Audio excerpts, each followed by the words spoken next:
नमस्कार, आप देख रहे हैं आरजे रमझाझर और मैं हूं पुखराज सिंह। प्रदेश में तमाम सक्रिय मवेशी संरक्षकों के होते हुए, सरकार की तमाम मवेशी हितैषी योजनाओं के होते हुए इन दिनों फिर से मवेशी तस्करों के हौसले बुलंद देखे जा रहे हैं। ट्रक, पिकअप जैसी बंद गाड़ियों में मवेशियों को कत्ल खाना तक सरेआम पहुंचाया जा रहा है। देखिए रिपोर्ट।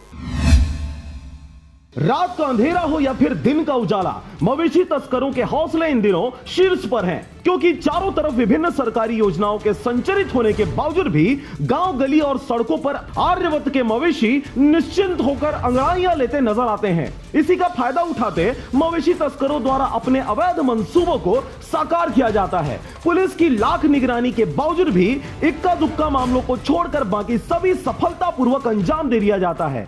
बीते दिनों पलारी थाना में पुलिस वालों को एक बड़ी सफलता हासिल हुई, जिसमें जांजगीर के जोंधरा क्षेत्र से रायपुर की तरफ 2 पिकअप में भरकर मवेशियों को नागपुर तस्करी के लिए ले जाया जा रहा था। इसी दौरान गुप्त खोरों से मिली जानकारी के अनुसार फॉलो कर बलौदा बाजार पुलिस द्वारा मवेशी तस्करों को रंगे हाथ धर दबोचा गया। बस स्टैंड पलारी के पास घेराबंदी हम लोगों ने किया था। आरोपी शकील साहब पिता रमजान साहब, निवासी मुआ रायपुर का है।